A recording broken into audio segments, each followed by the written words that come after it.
नमस्कार मित्रों, शोधार्थी जीएस क्लासेस में आपका स्वागत है। आज हम बात करेंगे यूकैरियोटिक कोशिका और प्रोकैरियोटिक कोशिका के बारे में और विस्तार से जानेंगे और इसमें कौन कौन से अंतर हैं इन दोनों में वो हम विस्तार से देखेंगे। इसके पहले वाले वीडियो में हमने जीव विज्ञान का परिचय, जीव विज्ञान शब्द का प्रयोग सबसे पहले किसने किया था और जीव विज्ञान के पिता और उसकी शाखाएँ हमने विस्तार से चर्चा की थी और वर्गीकरण के बारे में जाना था। यदि आपने वो वीडियो नहीं देखा है तो डिस्क्रिप्शन में लिंक दिया हुआ है, उसको आप देख लीजिए ताकि आज का लेक्चर आपको आसानी से समझ में आए। तो आइए स्टार्ट करते हैं कि आखिर यूकैरियोटिक कोशिका और प्रोकैरियोटिक कोशिका क्या होती है और इसमें अंतर क्या है। तो यहाँ पर आप देख सकते हैं, ये आपके सामने एक यूकैरियोटिक कोशिका है और ये आपके सामने एक प्रोकैरियोटिक कोशिका है। तो सबसे पहले ये आप जान लें, ये जो हमने सेल बनाई हुई है यानी जो कोशिका बनाई है, ये एक प्रकार की पादप कोशिका है। कैसी है? पादप कोशिका है, मतलब कि पेड़ पौधों में पाई जाने वाली ये कोशिका है। तो पादप कोशिका है और साथ में ये क्या है? यूकैरियोटिक भी है, यूकैरियोटिक भी है। और यहाँ पर आप देख रहे हैं ये है जीवाणु कोशिका, जो कि एक प्रोकैरियोटिक कोशिका है। इसके पहले हमने बात की थी प्रोकैरियोटिक कोशिका, ये जीवाणु कोशिका है, यानी जीवाणुओं में प्रोकैरियोटिक कोशिका पाई जाती है। प्रोकैरियोटिक कोशिका उन जीवों में पाई जाती है जो इस पृथ्वी पर जब जीवधारियों का उद्भव हुआ था, सबसे पहले जो सूक्ष्म जीव उत्पन्न हुए थे इस पृथ्वी पर जो आए थे, उसमें प्रोकैरियोटिक कोशिका पाई जाती है।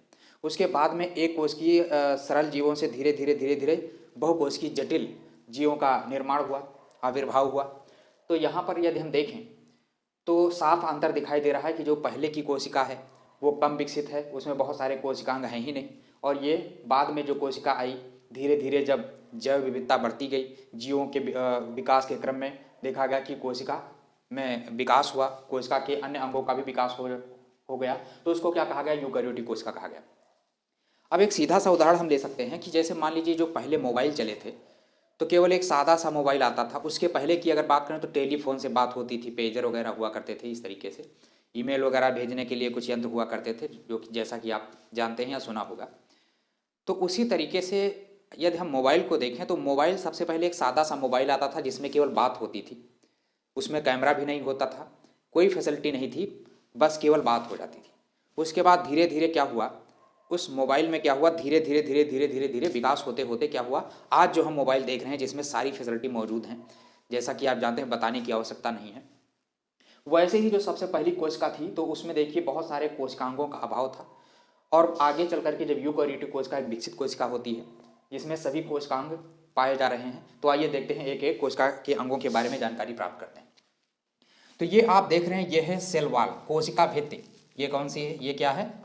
ये कोशिका भित्ति है आपकी। और ये है सेल मेम्ब्रेन, यानी कोशिका झिल्ली है। ये क्या है आपका? कोशिका झिल्ली। और यदि इसकी बात करें, यहां पर अंदर आए, ये जो आप खाली स्थान देख रहे हैं, इस खाली स्थान को कहते हैं रिक्टिका, वैक्यूल्स, रिक्टिका। ये रिक्टिका हो गया। और यहां पर जो आप देख रहे हैं ये है लाइसोसोम, ये है आपका लाइसोसोम। यदि इसकी बात करें तो ये है आपका गोल्जी काय या गोल्जी बॉडी, गोल्जी कॉय। और यदि इसकी बात करें, ये भी आपकी क्या है? रिक्टिका ही है। तो ये भी क्या है आपका? ये रिक्टिका है, जो खाली स्थान होता है एक। और ये जो आप देख रहे हैं यहाँ पर जो बिंदुओं के रूप में लगे हुए हैं, और ये जो बीच में आप देख रहे हैं और एक संरचना ये है, इसको देखते हैं। ये क्या है? ये है आपका, इधर लिख दे रहे हैं, ये है आपका, चूंकि ये पादप कोशिका है तो पादप कोशिकाओं में क्या पाया जाता है? हरित लवक पाया जाता है। तो ये है आपका क्लोरोप्लास्ट या हरित लवक, ठीक है, जिससे प्रकाश संश्लेषण करते हैं सभी पेड़ पौधे। और ये जो आप देख रहे हैं ये है माइटोकॉन्ड्रिया। ये क्या है? माइटोकॉन्ड्रिया, माइटोकॉन्ड्रिया हमने शार्ट में लिख दिया है, जगह नहीं यहाँ पे। तो ये माइटोकॉन्ड्रिया हो गया। और ये जो आप देख रहे हैं बीच में जो गोल सी संरचना है, ये वाली जो आप देख रहे हैं इतनी, इसको, ये कोशिका की आत्मा है, सोल ऑफ सेल। इसको कहते हैं केंद्रक। अगर केंद्रक नहीं है, यदि केंद्रक समाप्त तो कोशिका भी समाप्त हो जाती है। तो ये है आपका न्यूक्लियस। तो ये क्या हो जाएगा? केंद्रक है। केंद्रक की आगे हम संरचना देखेंगे विस्तार से। और ये जो इसके बीच में देख रहे हैं छोटी सी, ये है केंद्रीय, केंद्रिका, जिसको कहते हैं न्यूक्लियोलस। ये क्या है आपकी? ये है केंद्रिका। इसको आप ध्यान दे लें कौन कहाँ पे है। उसके बाद ये जो आप देख रहे हैं यहाँ पे केंद्रक के ऊपर बाहर की तरफ ये जो लंबे से लगे हुए हैं, इसको कहते हैं इंडोप्लाज्मिक रेटिकुलम, या हिंदी में हम इसको कह सकते हैं अंतः प्राद्रवी जालिका। यहाँ पर लिखे दे रहे हैं अंतः प्राद्रवी जालिका, इंडोप्लाज्मिक रेटिकुलम, इसको शार्ट में ER भी लिख देते हैं, ठीक है। और यहाँ पर अगर बात करें, ये जो बिंदी इसके ऊपर, ये अंतःप्राद्रवी जालिका जो हमने बनाई है उसके ऊपर, या केंद्रक की जो बाहरी सतह है उसके ऊपर छोटे छोटे बिंदियाँ मैंने रखी हैं। तो ये क्या है, ये है राइबोसोम, जो कि प्रोटीन के कण होते हैं। और ये भी यहाँ आपका क्या देख रहे हैं, ये भी आपके क्या है, राइबोसोम है। और जो छोटे छोटे हैं ये क्या है, कोशिका द्रव्य है। कोशिका द्रव्य का मतलब कोशिका के अंदर जो तरल पदार्थ भरा होता है उसको कहते हैं कोशा द्रव्य या कोशिका द्रव्य। तो ये क्या हो गए आपके यहाँ पर जो पॉइंट के रूप में रखे हुए हैं छोटे छोटे दानों के रूप में, इसको कहते हैं राइबोसोम। क्या कहते हैं, राइबोसोम, जो कि प्रोटीन से बने होते हैं। और चूंकि ये यूकैरियोटिक कोशिका है, ये यूकैरियोटिक कोशिका है, तो इसमें 80S टाइप का जो है राइबोसोम पाया जाता है। जो राइबोसोम होता है वो आपका दो प्रकार का होता है, एक 70S टाइप का होता है और एक 80S टाइप का होता है। ये S लिखा हुआ है, इसको 5 मत समझ लेना। चलिए इसको हम S बड़े से लिख दे रहे हैं। तो 80S या 80S टाइप का राइबोसोम है इसमें। तो सारे कोशिकांगों के बारे में आपने जानकारी प्राप्त कर ली।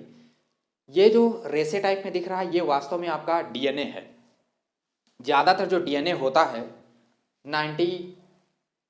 99% लगभग, तो वो केंद्रक के अंदर ही होता है। इसमें जीन्स होते हैं, क्रोमोसोम्स होते हैं, गुणसूत्र वगैरह।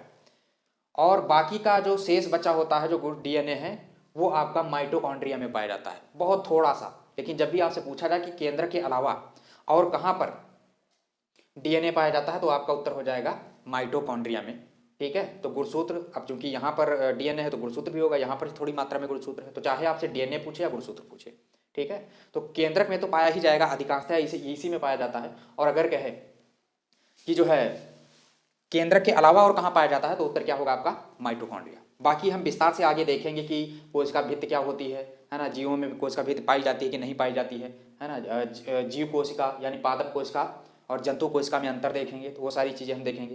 केंद्रक का कार्य हम देखेंगे, इसका कार्य क्या है, केंद्रिका का कार्य क्या है, हरितलवक क्या होता है उसके बारे में विस्तार से जानेंगे। राइबोसोम खोज किसने की थी, गोल्जी काय के बारे में किसने खोज की थी, इसका कार्य क्या होता है। आत्महत्या का थैला किसे कहते हैं, है ना, प्रोटीन की फैक्ट्री किसी को कहते हैं। और कोशिका का पावर हाउस, इस तरीके से आपसे प्रश्न पूछा जाएगा। और ट्रैफिक पुलिस किसे कहते हैं, तो सारे ये जो है पूछे जाते हैं, कभी कभार पूछ लिए जाते हैं। तो मैं आशा करता हूँ इतनी बात आपको समझ में आ गई होगी। मैंने यहाँ पर साफ साफ लिख दिया है कि कौन क्या है। अब अगर हम बात करें, यहाँ पर देखिए बहुत सारे कोशिका के अंग विद्यमान हैं। और यहाँ पर अगर हम देखें तो ये आपकी जीवाणु कोशिका है। और सभी जीवाणुओं में हमने बताया कि प्रोकैरियोटिक कोशिका पाई जाती है, इसके पहले वाले लेक्चर में हमने बताया था। और सारे जो जीवाणु वो मोनेरा जगत में रखे गए हैं। HR विटेकर की 5 जगत प्रणाली हमने इसके पहले वाले वीडियो में बताई है। और वो अगर आपने वीडियो नहीं देखा तो नीचे डिस्क्रिप्शन में लिंक दिया हुआ है, उसे आप देख लें ताकि और आसानी से क्लियर हो जाए।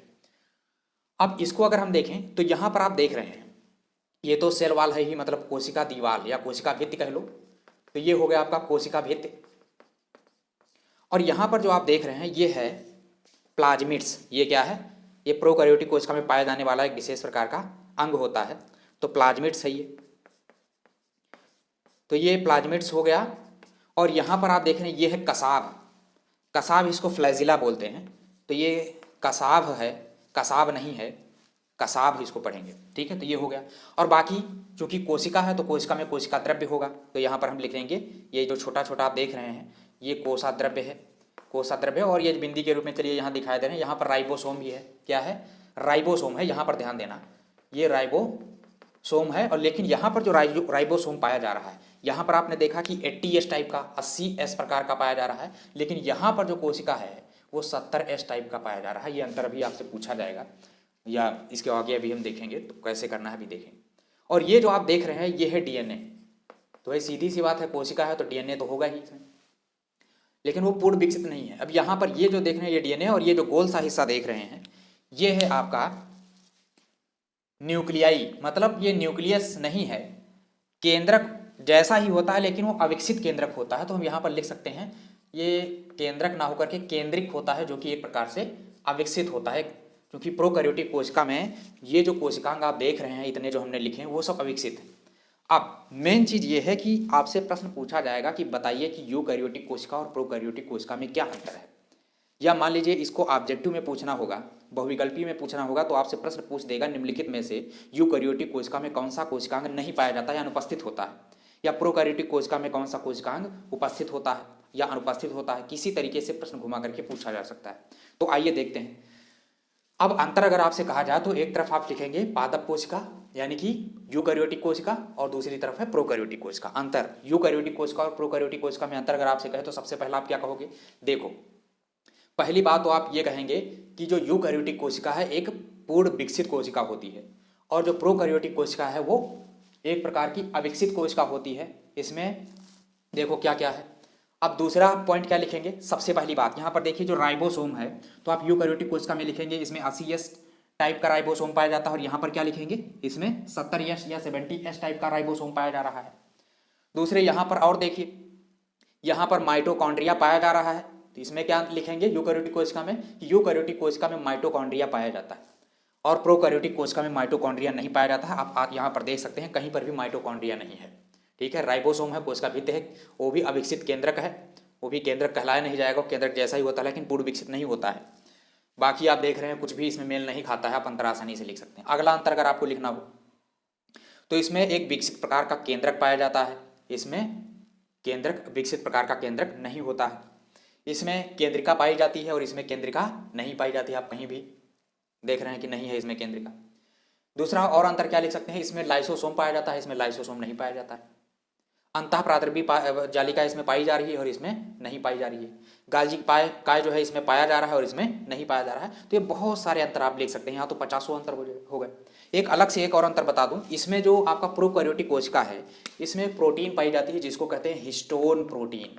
ये आपसे पूछा जा सकता है, हिस्टोन प्रोटीन इसमें क्या होती है? पाई जाती है, और यहाँ पर हिस्टोन प्रोटीन जो है वो नहीं पाई जाती है। ये आप इतने सारे अंतर लिख सकते हैं।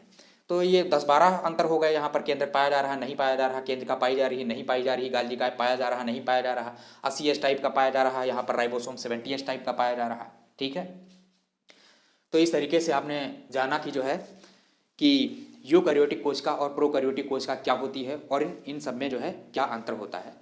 तो इतना मोटा मोटा बात आप जान लीजिए कि यूकैरियोटिक कोशिका जो है हमारे शरीर में कौन सी कोशिका है? यूकैरियोटिक कोशिका है। ठीक है, इसके अलावा जितने भी गाय, भैंस, कुत्ता, बकरी, बिल्ली जो विकसित प्रकार के जो जीव पाए जा रहे हैं उसमें क्या होता है? यूकैरियोटिक कोशिका होती है। पेड़ पौधों में भी यूकैरियोटिक कोशिका होती है। ठीक है, बस अंतर इतना होता है। आगे हम देखेंगे कि पादप कोशिका और जंतु कोशिका में अंतर क्या है उसमें देखेंगे।